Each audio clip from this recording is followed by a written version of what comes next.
기도합니다.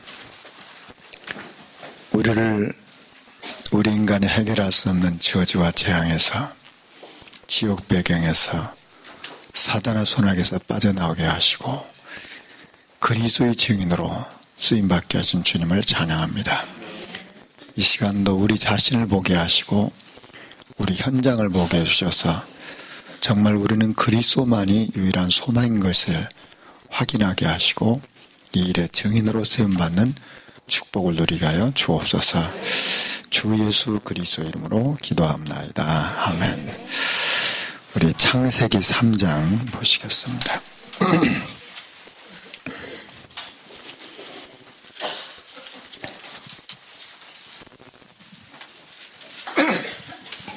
창세기 3장 우리 1절부터 6절까지 있는 말씀을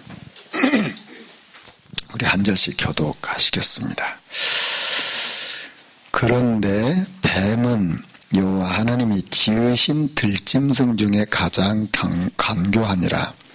뱀이 여자에게 물어 이르되 하나님이 참으로 너희에게 동산 모든 나무의 열매를 먹지 말라 하시더냐.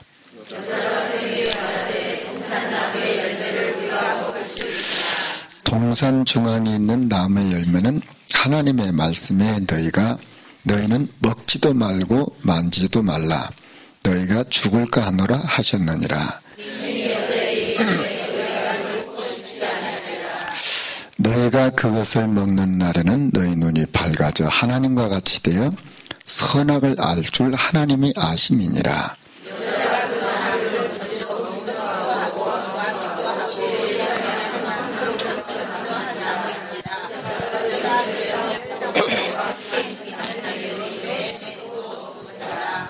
아멘. 오늘은 근본적인 죄입니다. 신학적인 용어로는 원죄라고 하죠. 원죄. 아마 우리 복음운동하는 우리에게 있어서 전도하는 데 있어서 반드시 원죄를 건드리지 않으면은 그리스도 유일성이 나오지 않습니다. 결국은 인간의 근본적인 그 문제, 인간의 근본적인 문제의 출발이 어디냐? 바로 이게 창세기 3장이잖아요. 창세기 3장. 그래서 우리는 실질적으로 사람을 볼 때도 마찬가지고 전도 현장에서도 정말 이 사람이 어떤 상태에 있냐 이걸 우리는 봐야 되잖아요. 그게 이제 우리 가장 중요한 거 아닙니까? 자, 그러면 결국은 우리가 늘 복음운동하면서 세 가지를 꼭 이렇게 문제를 지적하잖아요. 하나님 떠난 문제, 이것이 바로 죄 문제, 이것이 바로 사단에게서 온 문제. 이 세 가지를 항상 같이 얘기하잖아요. 그게 지금 창세기 3장이잖아요. 그럼 이게 이제 근본적인 거란 말이에요. 근본적인 죄. 그러면 이제 근본적인 이 죄를 신학에서는 어떻게 다루고 있냐 하는 것을 오늘 저와 여러분이 같이 나누려고 합니다. 죄는 인간 세상에서 죄가 출발했다 이렇게 보면 사실은 해결점이 없습니다. 죄는 인간 세상에서 온 거지만은 이미 우리 인간이 타락하기 이전에 어떤 일이 있었다 그 말입니다. 이제 이걸 봐야 되거든요. 모든 문제가 창세기 3장에서 왔는데 그러면 창세기 3장 이전에 뭐가 있었다는 거잖아요. 그렇죠? 여기 우리가 성경에 지금 창세기 3장을 읽었는데 뱀이 나왔어요. 뱀이 나왔단 말입니다. 이 뱀이 나왔는데 이 뱀이 아담과 하와를 유혹했다 그 말이죠. 그게 지금 창세기 3장이지 않습니까? 그러면은 우리 인간이 타락하기 이전에, 죄가 들어오기 이전에 우리가 알지 못하지만 분명히 이 영적인 세계에 어떤 일이 있었다 그 말입니다. 그것을 우리는 절대 놓쳐서는 안 돼요.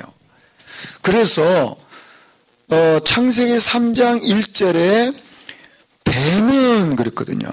뱀은 여호와 하나님이 지으신 그랬거든요. 여호와 하나님이 지으신 거예요. 우리가 사단은 하나님이 지으셨습니까? 안 지으셨습니까? 정말 그렇습니까? 근데 우리가 이게 이제 규명을 해야 되잖아요. 여기 성경에 분명히 보니까 뱀은 여호와 하나님이 지으신 들짐승 중에 가장 강교하다고 했잖아요. 그럼 이 뱀도 여기 지금 뱀은 사단 마귀를 말하잖아요. 이것도 하나님이 지으셨다고 그랬잖아요. 성경에. 자, 그럼 성경에서 확인하고 그러면 성경에서 뭘 이것을 얘기하는지를 우리가 봐야 되잖아요. 그러면 이 뱀은 요한계시록 12장 9절에 보면 옛뱀이라고 했다. 옛뱀. 이게 마귀라고도 하고 사단이라고 했다. 또 요한계시록 20장 2절에 보면 이렇게 말씀하고 있잖아요. 자, 그래서 우리는 이 근본적인 죄 문제를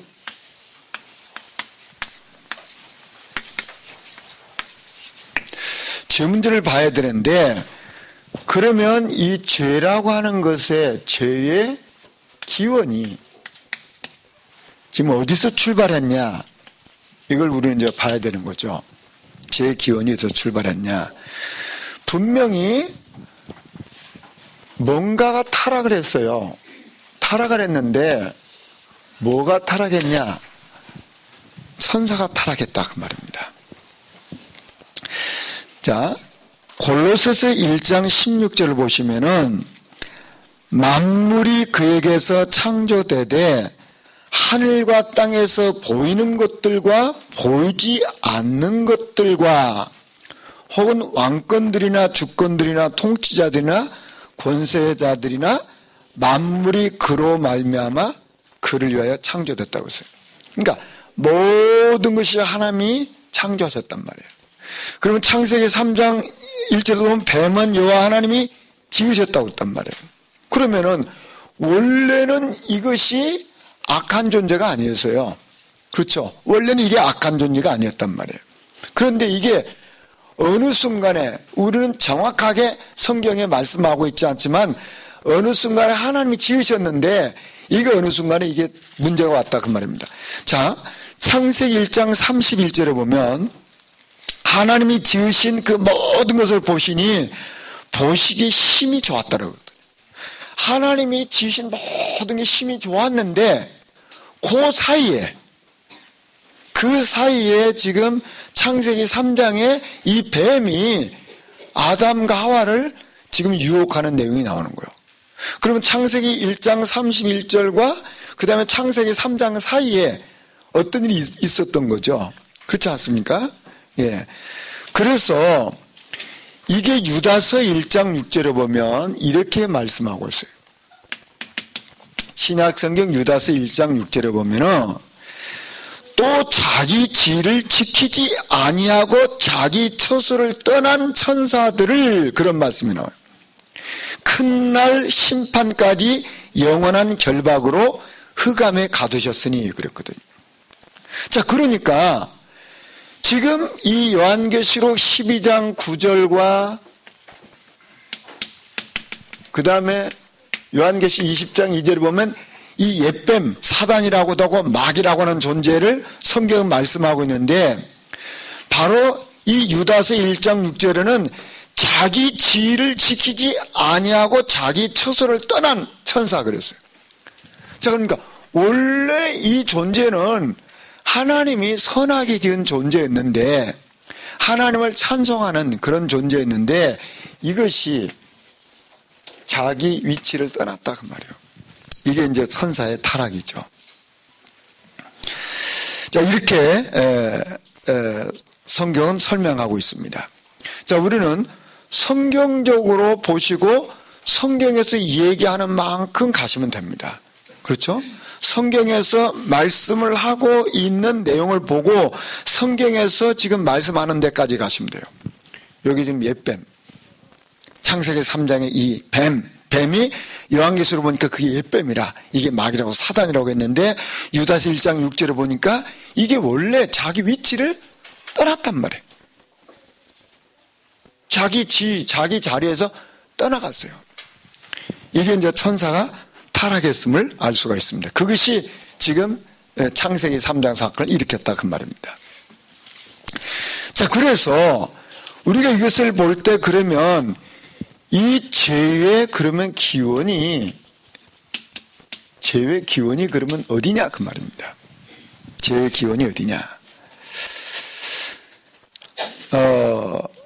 그러면은 이 죄를 그러면은 하나님이 지으셨을까? 죄라고 하는 것을 하나님이 지은 것이냐? 하나님이 지은 것이 아니냐? 이것도 논란이 있을 거 아닙니까? 자, 그런데 욥기 34장 10절에 보면 하나님은 악을 행하지 아니하시며 전능자는 결코 불의를 행하지 아니하시고 이렇게 말씀하고 있어요. 욥기 34장 10절에 또 신명기 32장 4절에 보면 그가 하신 일이 완전하고 그의 모든 길이 정의롭고 진실하고 거짓이 없으신 하나님이시니 공의로우시고 바르시도다. 신명기 32장 4절에도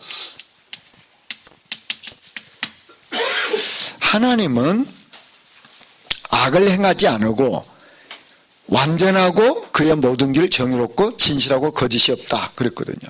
자, 그러니까 하나님이 죄의 기원이 아니다 그 말이에요. 그렇죠? 그러면 아까 우리가 성경을 봤던 것처럼 결국은 이 죄는 천사의 세계에서 시작이 됐다 그 말입니다. 자, 그러니까 창세기 1장 31절에 하나님 지으신 모든 것이 다 선한 것이 선하다 그랬거든요. 선하다. 그런데 창세기 3장에 지금 이 문제가 왔단 말이에요. 그러니까 그 사이에 지금 천사가 자기 위치를 떠났단 말이에요. 자, 그래서 이 천사의 세계에서 죄의 기원이 되어졌다 그 말입니다. 결국 그래서 이 지금 창세기 3장에 사건이 일어난 거죠. 결국 이 창세기 3장 사건에 통해 가지고 결국은 죄가 이 땅에 들어왔다 그 말입니다. 자, 그러면은 그 최초의 범죄를 보게 되면, 최초의 이 죄를 보게 되면 몇 가지 특성이 있어요. 형식적인 특성이 있습니다. 형식상 특징이 있어요. 형식상 어떤 특징이 있냐면은 창세기 2장 17절에 보면 하나님이 아담에게 선악을 알게 하는 나무의 열매를 먹지 말라. 내가 먹는 날 반드시 죽으리라 그랬거든요. 자, 그런데 여기서 좀 생각해 보시기 바랍니다.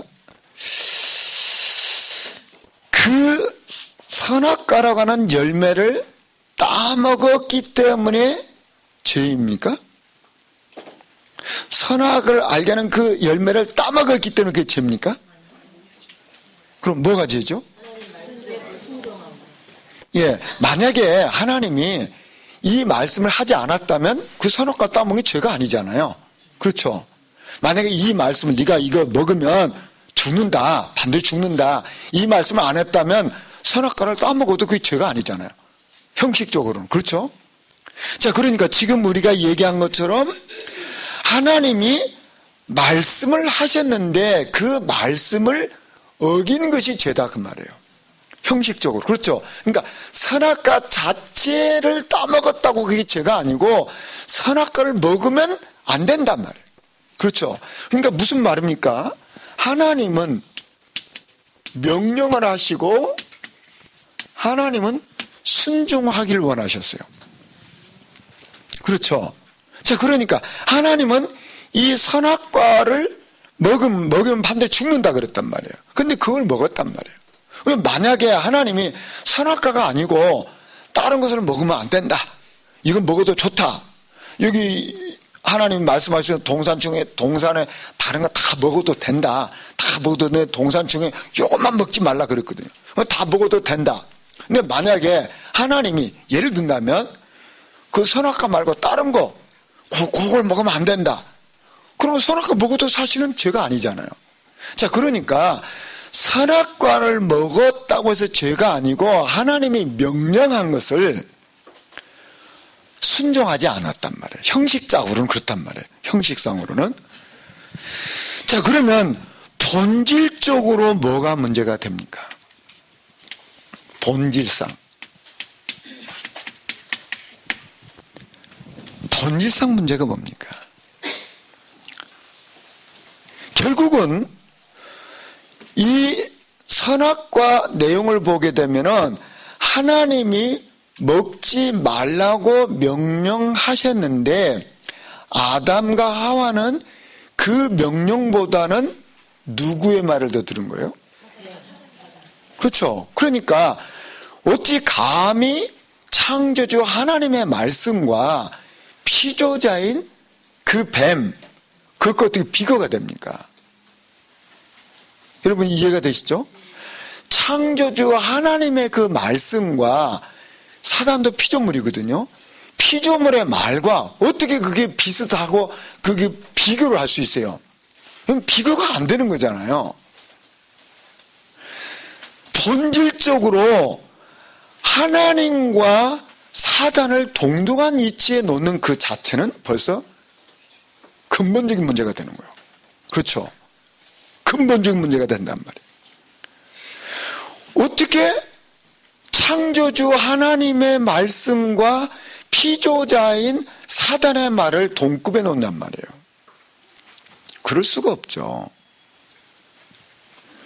자, 그러니까 본질적으로 이게요, 죄의 그 구분이 본질적인 겁니다. 이게요. 이것은 어떤 의미에서 형식상의 것이라면 이건 본질적인 거예요. 본질적인 거.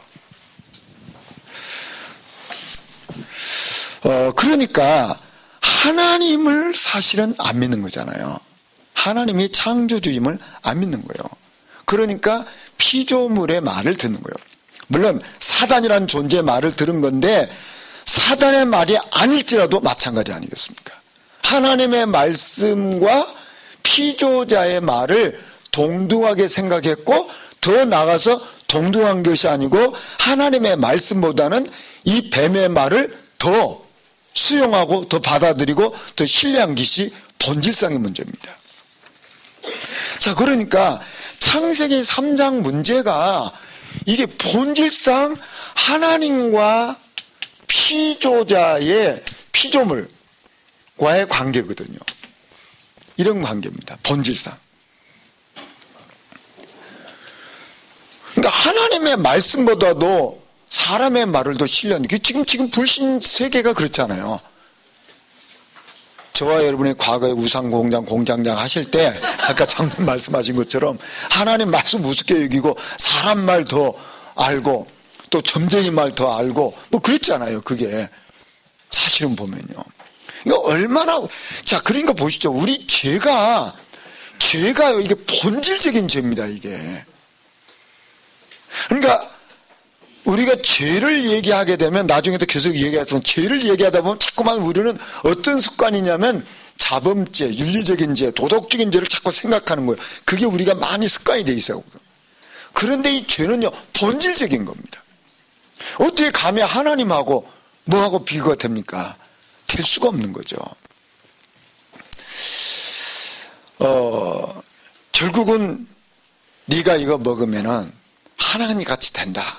그러니까 우리 인간이 이렇게 어리석은 거잖아요. 지금도 똑같잖아요, 사람들이. 어리석은 줄. 그래서 그러면 그 동기가 뭘까요? 동기.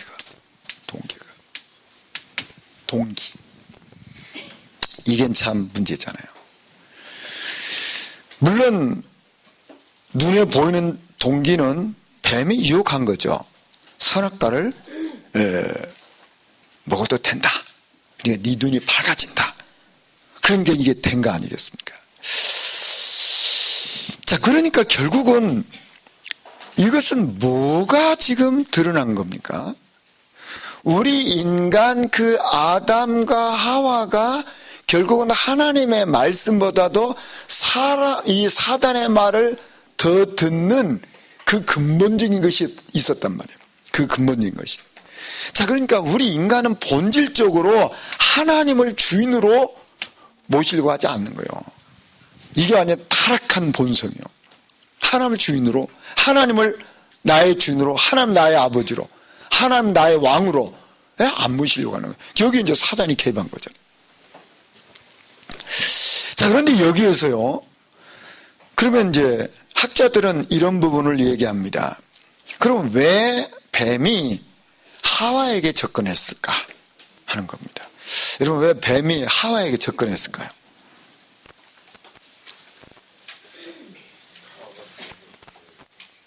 아, 하와가 뱀을 기워하니까. 예, 그럴 수도 있겠죠. 그럴 수 있습니다. 예, 그것도 그럴 수 있습니다. 근데 우리는 좀 근본적인 질문에 들어가셔야 됩니다. 왜 뱀이 하와를 이렇게 유혹했을까요? 선악과의 그 언약을 세울 때 하나님께서 아담과 세우셨기 때문에 예. 하와에게 전달이 약했지 않느냐. 예. 그렇게 이제 생각을 합니다. 예. 아주 이렇게 공부를 많이 하셨네요. 예. 자, 보시죠. 지금 그게 중요한 겁니다. 지금 우리하고 얘기하신 중요한 부분이거든요. 자, 창세기 2장 17절에 이 언약을 맺을 때 하와는 없었습니다. 그렇죠? 자, 창세기 2장 17절 이후에 18절에 여호와 하나님이 이르시되 사람이 혼자 사는 것이 좋지 아니하니 내가 그를 돕는 배필을 찌리라.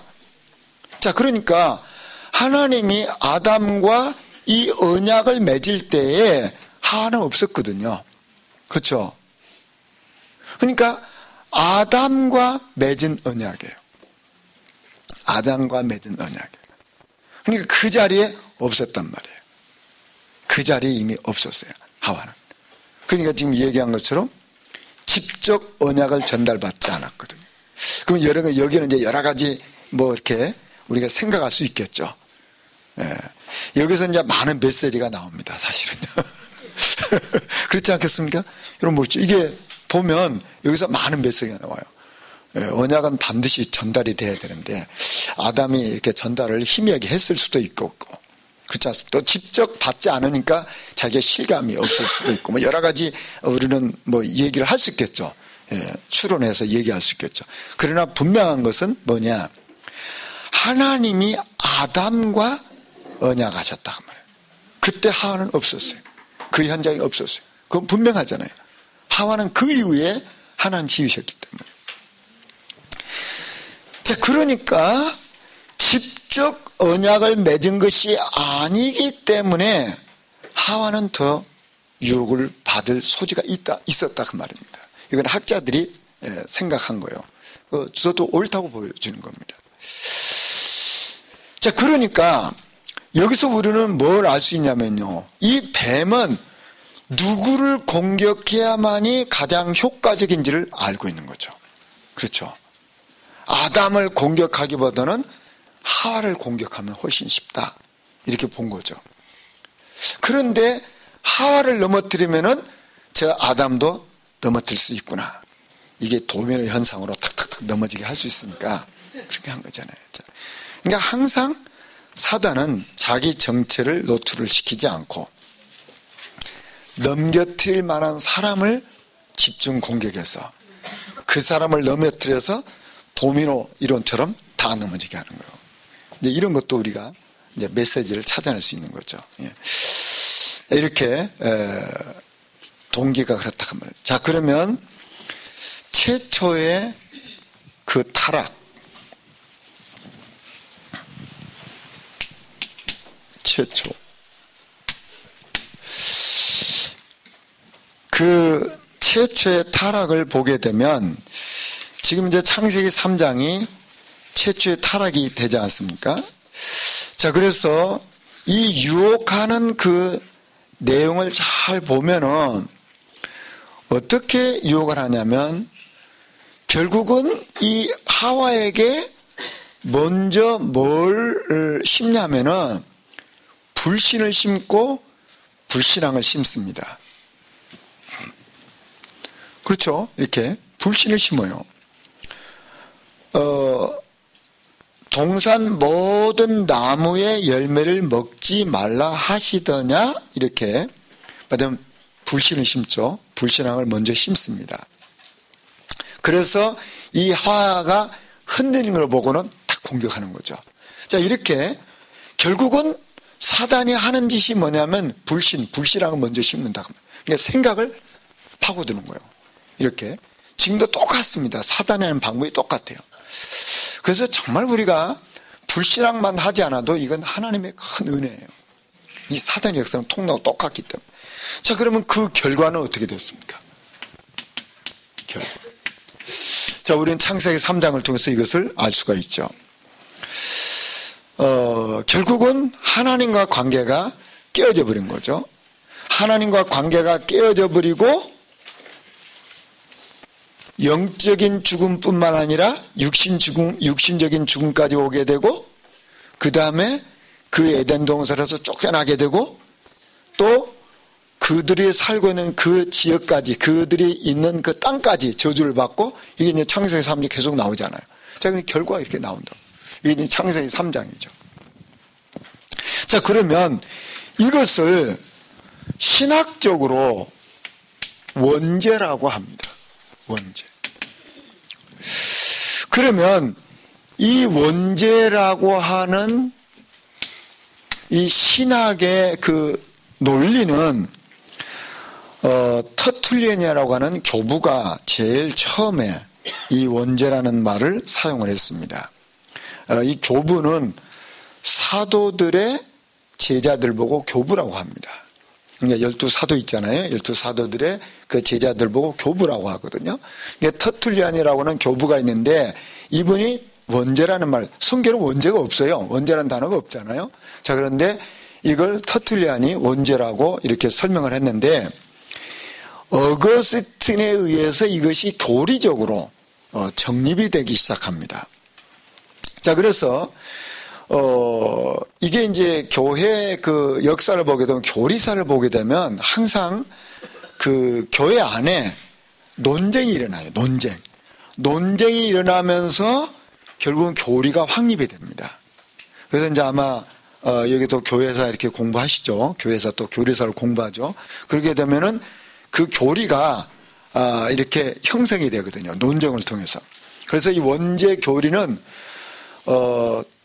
이 터툴리안이라는 교부가 처음에 사용했는데 이것이 교리적으로 이렇게 정리가 된 것이 어거스틴에 의해서 정리가 됩니다. 그런데 어거스틴에 의해서 정리가 되는데 이 문제가 펠라기우스라고 하는 사람과 어거스틴이 논쟁을 해요.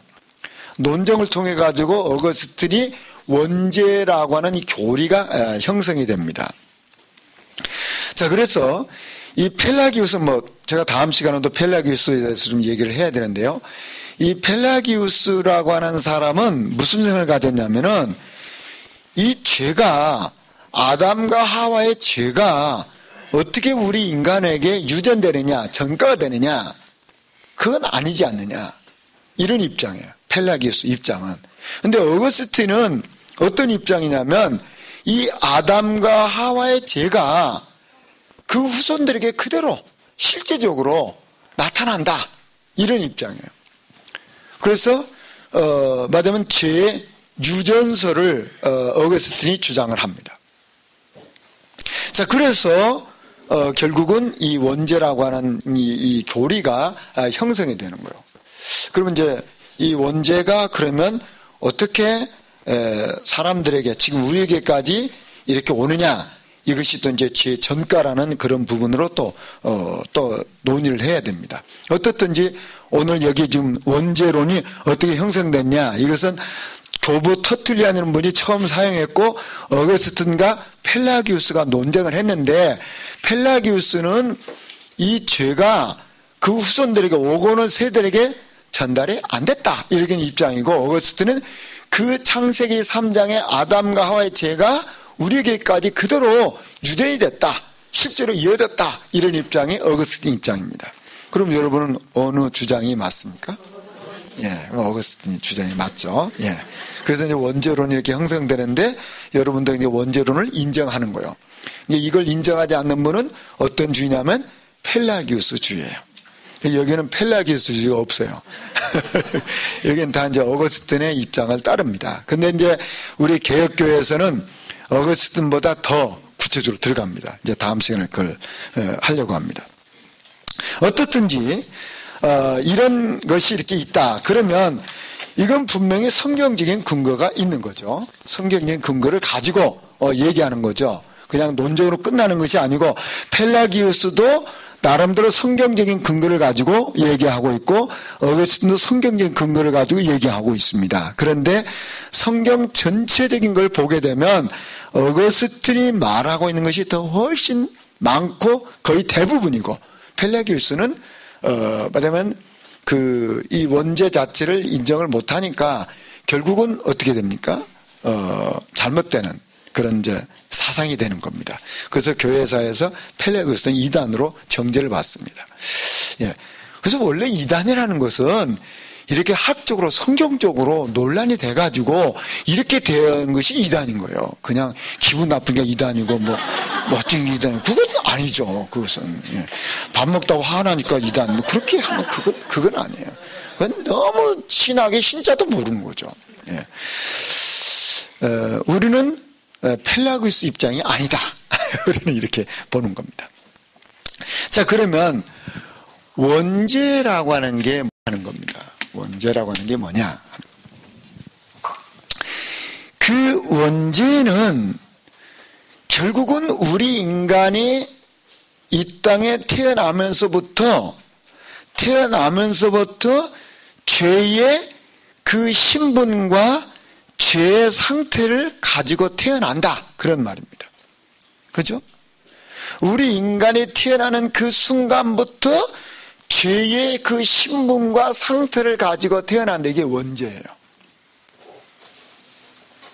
자, 이것이 우리가 복음 전하는 데 있어서 굉장히 중요한 내용입니다.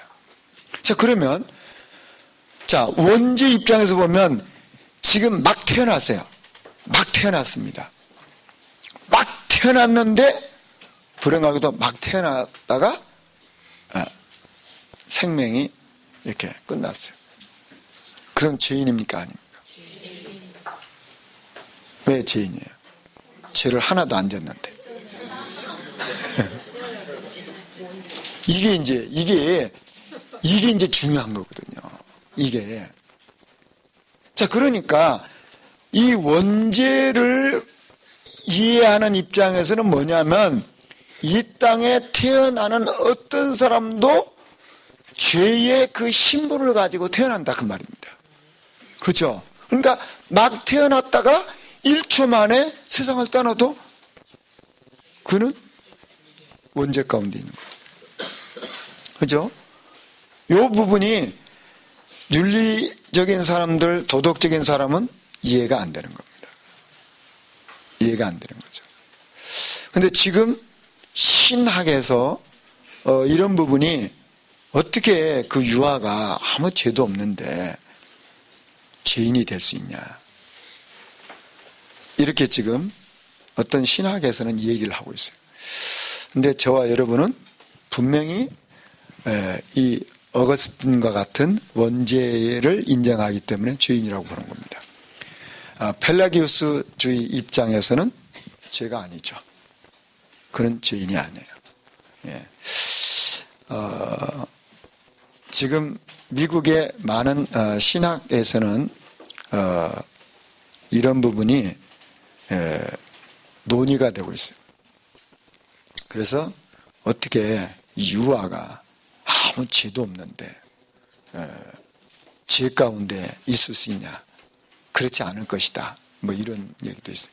그건 이제 원죄에 대한 이 교리를 안 받아들이니까 그래요. 모든 사람은 죄를 범했다. 의는 없나니 하나도 없다. 그렇죠. 의는 없나니 하나도, 모든 사람이 죄를 범했다. 그러니까 그 모든 사람 속에 아이도, 의는 없나니 하나도 없다. 그 속에 아이도. 이게 이제 원죄음입니다. 자, 그러면 이 원죄의 요소,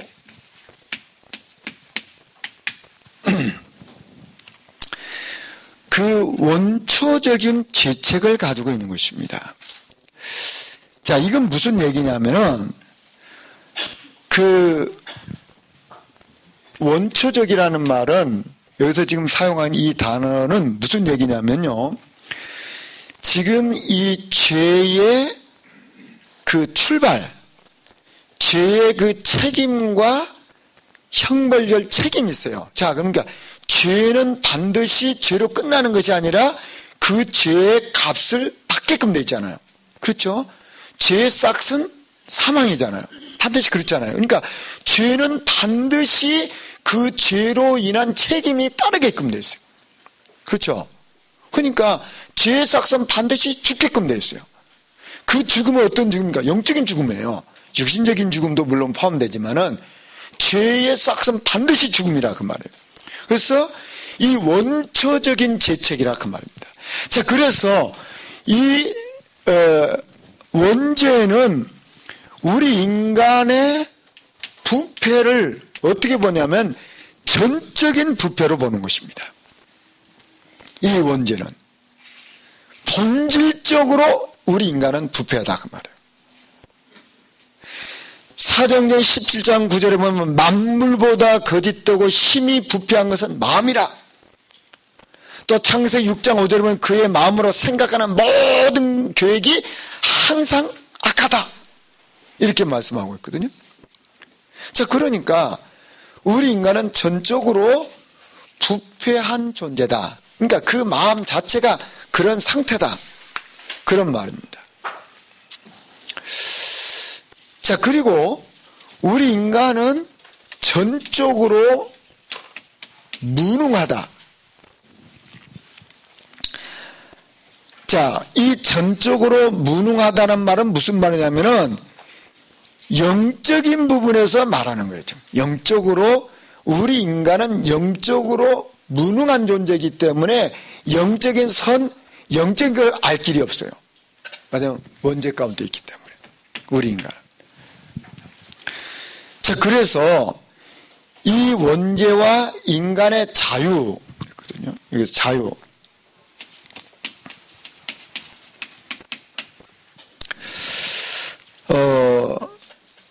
우리 인간은 전적으로 부패하고 전적으로 무능하기 때문에 우리 인간은 사실은 어떤 상태냐? 절대적으로 영적인 자유를 얻을 수가 없어요. 완전 무능하기 때문에, 완전 부패이기 때문에 우리 인간은 이렇게 영적으로 선한 일을 할 수가 없어요. 그러니까 정확하게 말하면 영적인 자유가 없다 그 말이에요. 이걸 지금 말하는 겁니다. 자, 그러면은 이 원죄를 보고 지금 근본적인 죄라고 말하는데 중요한 것이 바로 뭐냐면 언약의 원리입니다. 언약의 원리. 이건 또 더 구체적으로 더 설명을 해야 되는 문제인데요. 자, 여기 지금 그 언약의 원리라는 것은 무슨 얘기냐면은 이 원죄가 바로 창세기 3장인데 창세기 3장의 죄는 윤리적이고 도덕적이고 인간적인 죄가 아니거든요. 그렇죠? 무슨 뭐 선악과 하나 따먹었다고 그게 뭐 그렇게 뭐 대단한 겁니까? 그런 얘기가 아니에요. 이것은 아까도 말씀드렸지만은 하나님의 그 말씀, 말하자면 하나님의 위치, 하나님의 그 존귀하심, 하나님의 그 위대하심, 하나님의 왕대심, 이것을 부정한 거예요. 자, 그래서 이 언약이라는 개념으로 이것을 우리 개혁교단은, 개혁신학은 언약이라는 교리로 이것을 보고 있습니다. 언약의 원리로 보고 있습니다. 자, 그래서 언약의 원리라는 것은 바로 뭐냐면 이 아담을 대표자로 보는 것입니다. 아담을 대표자로 보는 거예요. 자, 이런다면은 유 목사님 메시지 중에 그런 얘기 하잖아요. 다윗이 골리앗에 나갈 때, 다윗은 골리앗에 나갈 때 이스라엘을 대표해서 이스라엘 왕으로서 나갔다. 이게 바로 언약이라는 의미입니다. 대표자라 그 말이에요. 자, 만약에 미국의 대통령이 러시아에게 전쟁을 선포했다. 그러면 대통령이 말하자면 이 나라의 대표자로서 전쟁을 선포한 거예요. 그런데 그러면 거기 미국하고 러시아는 이제 싸움을 하는 겁니다. 근데 그 속에 나 싸움 안 해. 싸움 안 해. 그런다고 그 대제교 관계 없어지는 겁니까? 아니거든요. 나하고 아무 상관없는데 대통령이 판단하셔가지고 전쟁을 선포했단 말이에요.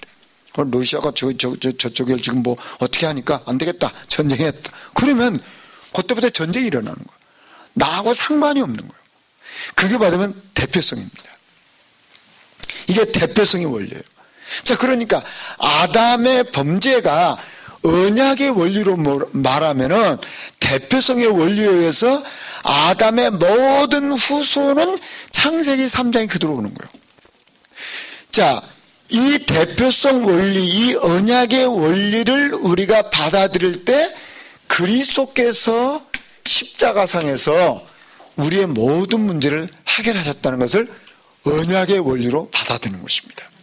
그렇죠? 예. 그래서 이 언약에 대한 부분을 더 설명을 나중에 더 하겠습니다만, 저와 여러분이 그리스도 믿는 그 순간, 그리스도 안에 있는 그 순간 우리는 언약에 대해서 딱 들어와 버리는 거예요.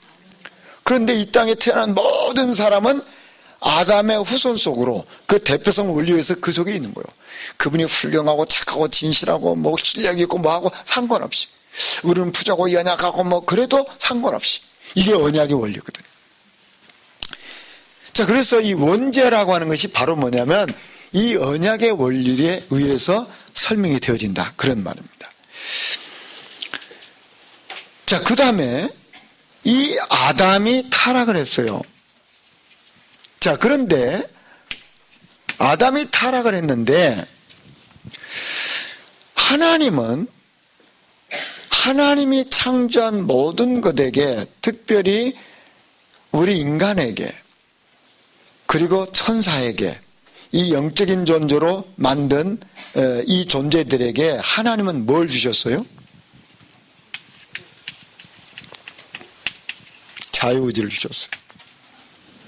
선택할 수 있는 것을 주셨다, 그 말입니다.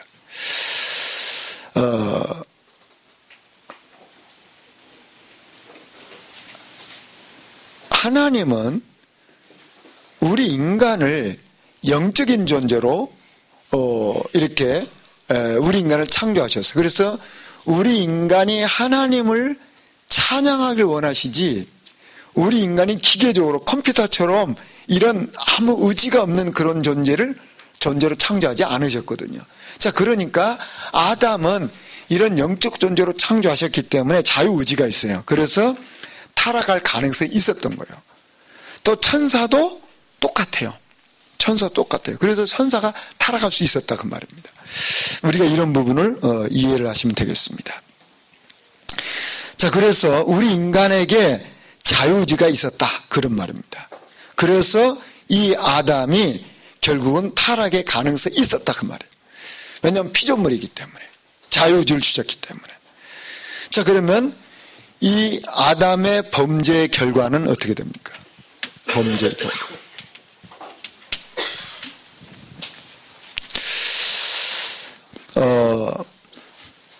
존 머레이라고 하는 그 조직신학 교수는 교리적으로 이렇게 설명을 했어요. 아담이 범죄함으로 인해서 내적인 변화가 왔다. 그 내적인 변화가 왔고, 그 다음에 두 번째는 우리 정신 상태 변화가 왔다. 그리고 세 번째는 우리에게 두려움이 찾아왔다. 그리고 네 번째는 하나님과 관계가 깨졌다. 그리고 우리 인간의 구조 자체가 파괴됐다. 이렇게 설명을 했어요. 근데 일리가 있다고 보여집니다. 자, 무슨 얘기냐면 우리 인간이 아담이 범죄함으로 인해 가지고 내적인 변화가 와버렸어요. 말하자면 하나님을 안 믿는 거죠. 이렇게. 그러면서 정신 상태에 문제가 왔죠. 그러면서 뭐가 왔어요? 두려움이 찾아왔어요. 두려움이. 불안이 찾아왔어요. 그러면서 결과적으로 어떻게 됐습니까? 하나님과 관계가 깨져버렸단 말이에요. 하나님 관계가 깨져버렸어요. 하나님 관계가 깨져버렸으니까 어떻게 됩니까? 그가 살고 있는 모든 관계가 다 부부관계뿐만 아니라 그 다음에 자연관계가 다 깨진 거죠. 자, 이렇게 그런 결과가 왔다 그 말입니다. 자, 그러면 죄는 크게 보면 두 가지로 나눌 수가 있습니다. 하나는 원죄, 그리고 하나는 그 원죄로 말미암아 오는 파생되는 자범죄, 이렇게 나눌 수가 있습니다. 자, 그래서 우리가 실질적으로 결론적으로 뭐가 우리가 되어야 되냐 하는 겁니다. 결론적으로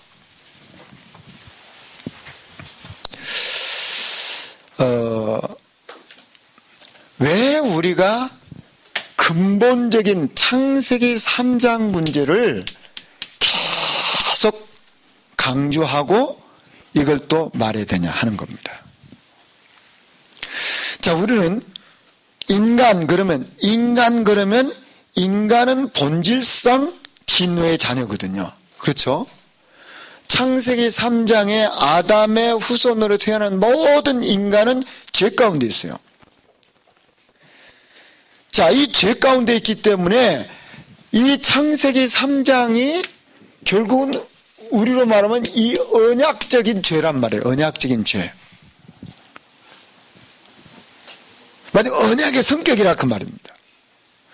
그런데 잘못하면 우리는 죄 그러면 자꾸 어느 쪽으로 가게 되냐면 이 원죄를 타치를 안 해주고 자꾸 자범죄, 윤리적인 죄, 도덕적인 죄, 이렇게 어떤 그런 불신앙의 죄 이런 것을 자꾸만 얘기한다 그 말입니다. 물론 그 맞는 말이에요. 그런데 가장 이 근본적인 이 언약적으로 나타난 이 창세기 3장의 이 원죄를 건드려주지 않으면 뭐가 안 나오냐면 그리스도 유일성이 안 나온다 그 말입니다. 그렇죠? 만약에 이 부분을 타치를 안 해주면은 어떻게 되냐면 우리 인간이 99.99999%라도 만약 그런 죄를 짓지만 0.0001%라도 죄를 안 지을 수 있는 소질이 있을 수 있다 그 말이에요. 있다는 게 아니라 있을 수 있다 그 말이에요. 가능성이 있다 그 말이에요. 그러면은 만약에 그런 거 안에서 이만큼 눈곱만큼이라도 있다면은 그리스도의 유일성은 없는 거잖아요. 이게 이제 유대인들이 범한 죄입니다. 유대인들이 착한 거예요. 유대인들이 성경을 그렇게 연구를 하는데도 불구하고 창세기 3장에 이 부분을 넘어가 버리는 거예요. 자, 그래서 우리는 전도 현장에서 늘 우리가 뭘 얘기합니까? 창세기 3장 이 원죄를 얘기하죠. 원죄. 왜 아담 얘기를 그렇게 죽도록 살도록 얘기해야 됩니까? 왜 이렇게 창세기 3장 이렇게 죽도록 살도록 얘기해야 됩니까? 여러분, 우리가 죄 그러면 반드시 뭐가 딱 튀어나와야 되냐면은 자범죄가 튀어나오면 그건 잘못된 거예요. 죄 그러면 뭐가 딱 튀어나오냐면 이 원죄가 튀어나와야 돼요.